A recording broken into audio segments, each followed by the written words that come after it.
ኡጋንዳዊ ሰራተኛዋ በተኛችበት መሀል አናቷን ተብላ ተገላ ተገኝታለች ማለት ነው። አረብ ሀገራቶች ላይ ከፍተኛ የሆነ ቁጣ ተነስቷል። በዚች ሴትዮ በዚች ተዋናዊት አሟሟት ማለት ነው ከፍተኛ የሆነ ቁጣ ነው የተነሳው። እንዴት ጥቁሮችን አምነን እናሰራለን ይሄን ካየን በኋላ ይሄ ደግሞ ለኛ ማንቂያ ደወል ይሆነናል እያሉ በጣም እያለቃቀሱ ነው ያሉት ማለት ነው።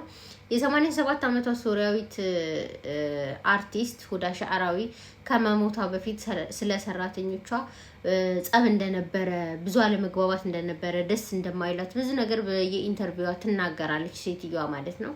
ያንን እንግዲህ ያየው የለም ወይም ደግሞ ለዛ መፍትሄ የሰጠው የለም። በየቦታው ይዛት የምትሄደው ኡጋንዳዊ ሰራተኛዋ እንግዲህ በተኛችበት ገላታለች ማለት ነው። እርግጠኛ ነኝ ደግሞ ሰራተኛዋ በትጠየቅ ራሱ የራሷ መልስ ይኖራታል የምትለው ነገር ይኖራታል። ግን መጨረሻው ገላለች። ገላት ደግሞ ንብረቷን ይዛ ጠፋች ከቤት። ከዛ ከገደለችበት አካባቢ እርቃ ጠፍታ ሄደች። ፖሊስ ግን ባደረገው ርብርብ ይዟታል ማለት ነው። ከተያዘች በኋላ እንዴት ይሄን ነገር አደረግሽ አንቺ ነሽ ወይ ተብላ ስትጠየቅ አው እኔ ነኝ የገደልኳት ብላ በአንደበቷ ቃሏን ሰጥታለች ማለት ነው። እንግዲህ ቃሏን ከሰጠች በኋላ እንግዲህ አይን ያጠፋ አይኑ ይጠፋል፣ ጥርስ ያወለቀ ጥርሱ ይወልቃል የሚለው ሕግ ተፈጻሚ ይሆንባታል ወይ የሚለው እንግዲህ እየተጠበቀ ይገኛል ማለት ነው። ይቺ ሀብታም ሴትዮ ከመሞቷ በፊት ስትናገራቸው የነበሩትን ነገሮች ከቁም ነገር ሳይቆጥሩ መፍትሄ ሳይሰጧት ከሞተች በኋላ ግን ሁሉም አዛኝ ሆነው መጥተዋል ማለት ነው። ሲቀጥል ደግሞ በሰራተኞቻቸው ላይ ያላቸው እምነት በጣም እየወረደ እንዳለ ነው እየተናገሩ ያሉት ማለት ነው። በየሚዲያው አረቦቹ እየተናገሩ ያሉት ማለት ነው። እንግዲህ እዚህ ጋር የታየኝ ነገር ምንድነው? ሰራተኞች ከኢትዮጵያም ከሌሎች አፍሪካ ሀገራቶች ወደ መካከለኛው ምስራቅ ለስራ ሲመጡ የት እንደሚገቡ፣ ማንጋ እንደሚገቡ፣ ስንት ቤተሰብ እንደሚኖራቸው፣ እነዛ ሰዎች መልካም ናቸው ወይ መጥፎ ናቸው ወይ የሚለውን ሳያውቁ መተው ቤታቸው ገብተው ተጠልለው ስራ ይሰራሉ። አምነዋቸው ማለት ነው። ህይወታቸውን አደጋ ላይ ጥለው ይሰራሉ። ለ2 ዓመት፣ ለ4 ዓመት፣ ለ6 ዓመት ይሰራሉ አንድ ቤት ውስጥ ማለት ነው። እንግዲህ ለነዚህ ሲሆን ወይም ደግሞ እነዚህ ሰዎች ላይ በደል ሲደርስ የሚጠይቅ የለም። ወይንም ደግሞ የሰራተኛ ህይወት ውድ አይደለም፣ ችግር የለውም፣ ብትሞትም ምክንያት ይፈለጋል፣ ራሷን አጥፍታ ነው ወይ ምናምን ይባላል።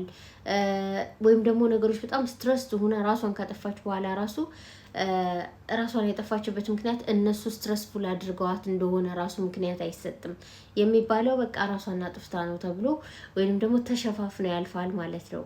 አሁን ላይ ግን ከነሱ በስንት ጊዜ አንዴ ሰው ሲሞትባቸው ልክ እንደ ሁሉም ወንጀለኛ እንደሆነ ሁሉም እድል ቢያገኝ እንደሚያጠፋቸው አይነት ነገር አድርገው ነው የሚያስቡት ማለት ነው። እና በነገራችን ላይ እዛውም ላይ መልካሞች አሉ።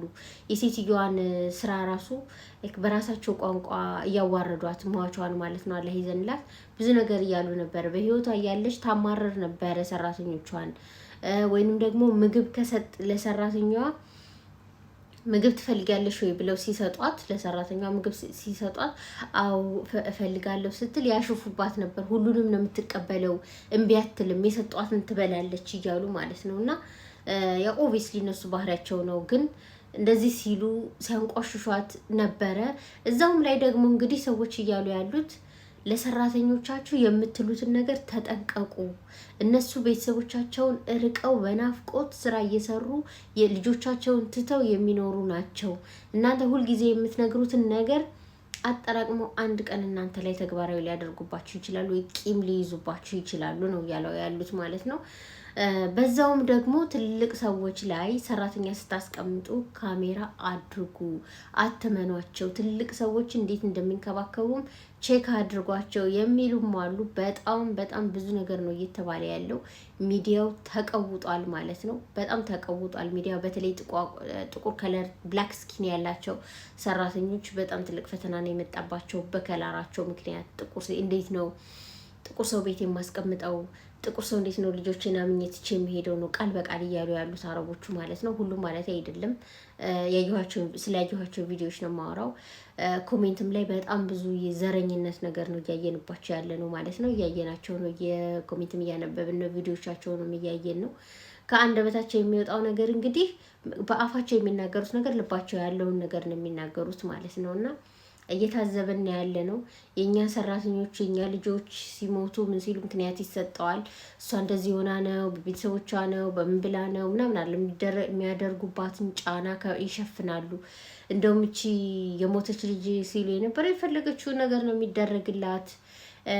ምንም አታታውቅም፣ ዘና ብላ ነው የምትኖረው። ጽዳትን ብዙ አይከታተሏትም፣ ብዙ ነገር ነው የሚሉት። ላይ በጥሩ መንገድ ይዘዋት፣ ግን እሷ በተቃራኒው ገደለች አይነት ነገር ነው። ኦብቪስሊ የሰው ልጅ ሁሉም ጥሩ ሊሆን አይችልም። ገዳይም ሊኖር ይችላል፣ ገላም ሊሆን ይችላል። ያየም የለም። ወይም ደግሞ የራሷ ዜጎች በቅርበት በራሷ ቋንቋ ቢያወራት የምትናገረው እውነት ሊኖራት ይችላል። እንግዲህ ያንንም ለዛም እድል አልሰጧትም። ቀጥታ ነው እንድትናገርና እንድታምን ያደረጓት። ብዙ ጊዜ ሀብታም ቤት ላይ መስራት ከባድ ነገሩ ምንድን ነው? በንብረት ይጋጫሉ። ወይም ደግሞ ንብረት እንወርሳለን ብለው የሚፈልጉትን ነገር ምንም ነገር ያደርጋሉ፣ ምንም ነገር ያጠፋሉ። ሁሉም ማለት አይደለም አሁንም ማለት ነው። እና ብዙ ሰዎች ሀብታም ቤት መግባት ወይም መስራት አይፈልጉም። ብዙ ወንጀልም ሊኖር ይችላል ምናምን ተብሎ ስለሚሰጋ ማለት ነው። እና ኤኒዌይስ በያላችሁበት አላህ ሱብሃነሁ ወተዓላ ይጠብቃችሁ እህት ወንድሞቼ ማለት ነው። በላይክ ትንሽ ግጭቶች ምናምን ሲፈጠሩ ወደ መጥፎ ውሳኔ አትግቡ። ትቶ መውጣት አለ ባይዘዌ እሷንም እችን ሴትዮዋ መግደል ብቻ ሳይሆን ራስንም ማጥፋት። ከዚህም በፊትም እንደዚህ ዛሬ ሳምንትም የሰማነው አለ። ከ2 ቀን በፊትም ራሳቸውን ያጠፉ እህቶች አሉ ማለት ነው። እና ለእርምጃ አትፍጠኑ። ትታችሁ መውጣት ትችላላችሁ። ምንም ጥፋት ሳታጠፉ፣ ራሳችሁን ነፍሳችሁን ሳታጠፉ፣ የሰውም ህይወት ሳታጠፉ ማለት ነው። የራሳችሁን ህይወት አጠፋችሁ ማለት በቃ የዚህም ዓለም ህይወት ሳያምር ቀረ። ሄዳችሁም እዛ ተጠያቂ ናችሁ። እናንተ ፈጥራችኋለሁ፣ ወደዚህ ምድር አምጥታችኋለሁ። ማን ፈቅዶላችሁ ነው ነፍስ የምታጠፉት ነው የምትባሉት። የእናንተ ልል ነፍስ የራሳችሁ ነውና ማጥፋት ትችላላችሁ ልትባሉ አትችሉም። ኦብቪስሊ ማለት ነው። በተመሳሳይ ደግሞ የሰው ህይወት ስታጠፉም ደግሞ ልክ እንደዛው ነፍስ በማጥፋት ነው የምትጠየቁት። እዚህም ዓለም ላይ አያምርባችሁም፣ እዛኛውም ዓለም ላይ አያምርባችሁም። ይሄ ደግሞ ብቻችሁን አይደለም ቤተሰብ ይዛችሁ ነው የምትሞቱት። እናንተ ስትሞቱ ለእናት የሚነገራት በህይወቷ ታማ ሞተች ልጅሽ አይደለም የምትባለው፣ እራሷን አጥፍታ ሞተች ነው የሚሆነው። ይሄ ደግሞ አንድ ሞት አይደለም 2-3 ሞት ነው። ሁልጊዜ እናንተ ባስታወሷችሁ ቁጥር እናቶቻችሁ ይሰቃያሉ። ከዚህም ተቆጣቡ። ሰውም ስትገሉ ደግሞ ራሳችሁንም ቤተሰቦቻችሁንም ችግር ውስጥ ነው የምታስገቡት ማለት ነው። ሰቀቀን ነው የሚሆነው። ሌላ ኑር ሰቦ የደረሰባትን ነገር ታውቃላችሁ። ከገደለች በኋላ በአሰቃቂ ሁኔታ ስለገደለች ተብሎ እንደ ሀገር ዋጋ ተከፍሎላት ስቲል እስካሁን ድረስ ከእስር ቤት አልወጣችም። እስካሁን ድረስ ምን ሁኔታ ላይ እንዳለች አይታወቅም። የጤናዋስ ነገር እንዴት ነው አይታወቅም። እድሜ ልክ ነው የተፈረደባት አይታወቅም። ብዙዎቻችን በተከታታይ ድራማዎቿ የምናውቃት ሁዳ ሻዕራዊ በ87 ዓመቷ ከዚህ ዓለም በሞት ተለይታለች። በሰራተኛዋ በአፍሪካዊ ሰራተኛዋ መሀላናቷን ተብላ ተገላ ተገኝታለች በቤቷ ማለት ነው። ሰራተኛዋም ከገደለቻት በኋላ ጠፍታ ነበረ። ፖሊስ ባደረገው ርብርብ ተይዛለች። ቃሏንም ለፖሊስ ሰጥታለች። እንደገደለቻት በአንደበቷ ተናግራለች ማለት ነው። ይሄ ወንጀል እንግዲህ መካከለኛው ምስራቅ ወይም አረብ ሀገራቶች ላይ ከፍተኛ የሆነ ተቃውሞ አስነስቷል። እንዴት ነው ጥቁሮችን የምናምነው? እንዴት ነው ቤታችን የምናስቀምጣቸው? እንዴት ነው ልጆቻችን ለእነሱ ትተን የምንሄደው? እያሉ ይገኛሉ ማለት ነው። ስለዚህ በየቀኑ የምንሰማው የሰራተኛ ሞት፣ የሰራተኛ በደል፣ ከፎቅ መወረሯ፣ መደፋት፣ መገደል፣ አእምሮ እንዲስቱ ማድረግ፣ ብዙ ነገር የምናየው ነገር ያ ብዙም ለነሱ አይታያቸውም፣ ወይም ደግሞ ያ ኖርማል ነው፣ ምክንያት ይሰጡታል። ግን እንደዚህ አይነት ነገር ሲያገኙ ደግሞ የነሱ ነፍስ ውድ እንደሆነች ነው የሚያንጸባርቁት ማለት ነው። እና የሞተችውን አላህ ይዘንላት። ራሳችሁን ጠብቁላችሁ።